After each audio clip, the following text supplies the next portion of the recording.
Buenas tardes. En este video vamos a ver ya el tema campo eléctrico, específicamente campo electrostático, que se refiere a cargas eléctricas en reposo. Bueno, como ya vieron en el video anterior, en 1785 Charles Coulomb planteó la ley de interacción entre cargas eléctricas en reposo, que está dada por esta expresión. Déjenme poner el puntero, si no se me olvida. Que dice que la fuerza entre dos cargas que están separadas por una distancia r es proporcional al producto de las cargas, inversamente proporcional al cuadrado de la distancia de separación entre ellas. Es en la dirección de la línea que une a las cargas, y bueno, hay una constante de proporcionalidad, que su valor depende del sistema de unidades. Bueno, ¿cuáles son las características de esta fuerza? Bueno, es una ley de fuerza que es válida para dos cargas puntuales en reposo, entendiendo que, o sea, ya se hizo la abstracción, a pesar de que, bueno, Coulomb lo hizo en una balanza con esferitas que tenían un cierto tamaño, pero eran muy pequeñitas. Entonces se hace la abstracción de que se aplica esta ley para cargas puntuales, para cargas que matemáticamente no tienen dimensiones, ¿no? Es una abstracción para después poder hacer, ver la interacción, por ejemplo, entre distribuciones de carga continua. Bueno, aquí está la figura que representa la interacción entre dos cargas, ¿verdad? Q minúscula, Q mayúscula. Vemos que repulsivas si las cargas son del mismo signo, atractivas si son de signo contrario. Por ejemplo, aquí tenemos dos cargas, suponemos que son positivas, del mismo signo, pues la fuerza va a ser de repulsión, ¿verdad? Es en la dirección, como ya mencioné, de la línea que une a las dos cargas. Satisface la tercera ley de Newton, ¿va? Se muestra aquí. Esta carga ejerce una fuerza repulsiva, entonces el vector fuerza sobre la carga Q es hacia arriba, como se muestra aquí. Y la fuerza, al sentir esta carga una fuerza, pues hay una fuerza de reacción, ¿va? Que ejerce sobre la carga Q, que va en sentido contrario, pero es de igual magnitud. Bueno, aquí está la expresión. Ya, si el vector R, ¿va? Unitario va de la carga Q, como está representado aquí, a la carga, de la carga Q minúscula a la carga Q mayúscula, esta fuerza pues va en la dirección de R, ¿va? Y esta fuerza va en la dirección de menos R, por eso aquí sin números. O sea, esto no quiere decir que la fuerza sea atractiva, o sea, simplemente esto ya me está dando, en términos del vector R, cuál es la dirección. Satisface el principio de superposición, ¿va? Como ya vieron también en el video de la profesora Angélica. Y bueno, para los fines de este tema, es importante señalar que es una ley de fuerza de acción a distancia, ¿eh? Es decir, que se ejerce aun cuando las cargas estén separadas por una distancia pequeña o grande. Bueno, si la distancia es grande, bueno, la fuerza va a ser menor, ¿va? Porque es inversamente proporcional al cuadrado de la distancia, pero se ejerce la fuerza, ¿no? Bueno, esta idea de acción a distancia, sin mediación de nada más, presentaba en su época un problema conceptual difícil de explicar, ¿sí? Porque bueno, anteriormente manejaban las fuerzas de contacto, ¿no? De empujar o jalar objetos.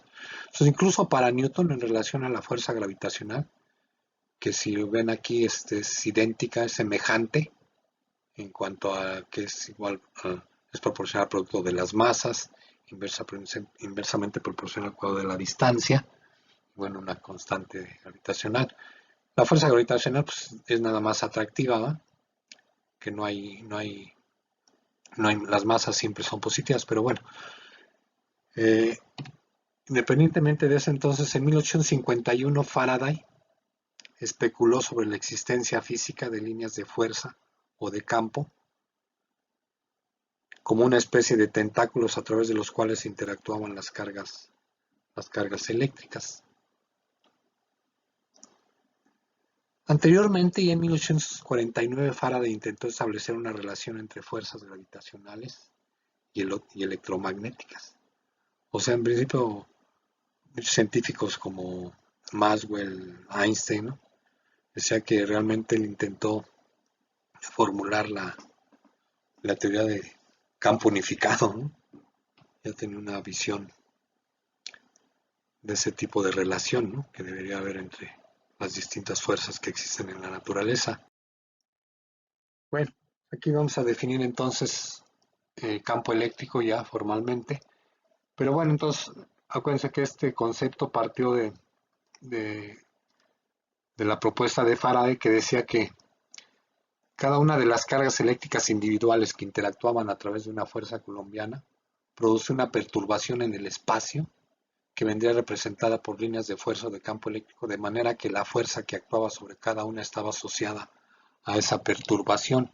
Entonces, a ver, aquí si ponemos una carga Q positiva, ¿no? Vamos a tomar como ejemplo, en el espacio, ¿sí? En cualquier punto del espacio, lo que decía Faraday, o si lo visualizamos ya a visión moderna, se va a generar un campo eléctrico. Entonces, esta es la perturbación que según Faraday producía cualquier carga eléctrica, fuera positiva o negativa, generaba en su entorno una perturbación, de tal manera que si se colocaba una carga en cualquier punto, en cualquier posición, en el entorno de esta otra carga, en este caso vamos a poner una carga de prueba Q0 positiva para hacer la definición ya formal de campo eléctrico. Pues bueno, sabemos que la visualización de Faraday era que la fuerza que iba a sentir esa carga Q0 iba a ser porque esta carga Q0 sentía el campo, esta perturbación. Entonces, la fuerza, en términos del campo eléctrico, sería el producto de la carga Q0 por el campo eléctrico que produce la carga Q. Entonces, eso implica, entonces, si despejamos de esta ecuación, que el campo eléctrico producido por una carga Q lo podemos definir como la fuerza ejercida sobre una carga Q0 colocada en la posición R, aquí no lo puse, dividido entre la carga de prueba Q0. Entonces de aquí, como sabemos que la fuerza que siente la carga Q0 en términos de la ley de Coulomb, ¿sí?, es esta.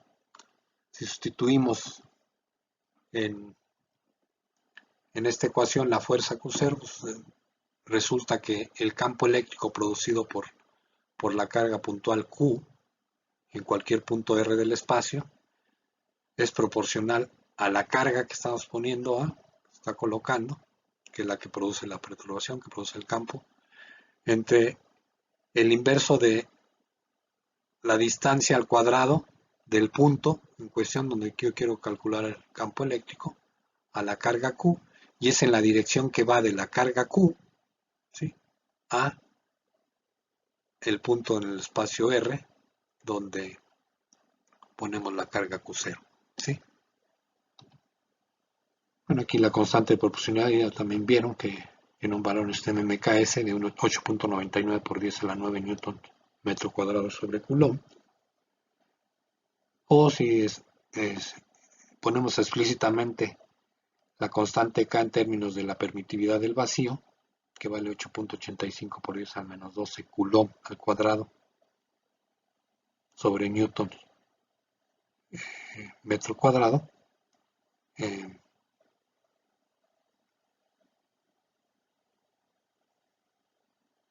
pues queda expresada de esta manera, ¿sí?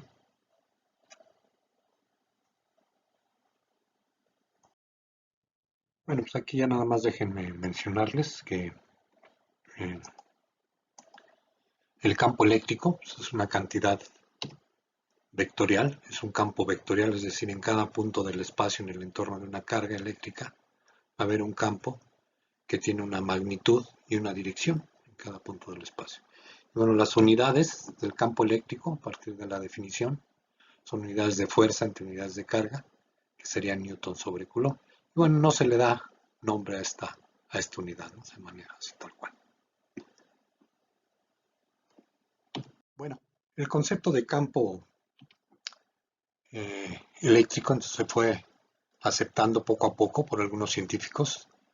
Algunos científicos incluso lo adoptaron, algunos como Maxwell, ¿va? Lo adoptaron y empezaron a trabajar matemáticamente con él. Se dieron cuenta que pues era una manera relativamente poderosa de visualizar gráficamente, intuitivamente, cómo iban a interactuar las cargas, ¿no? Entre sí.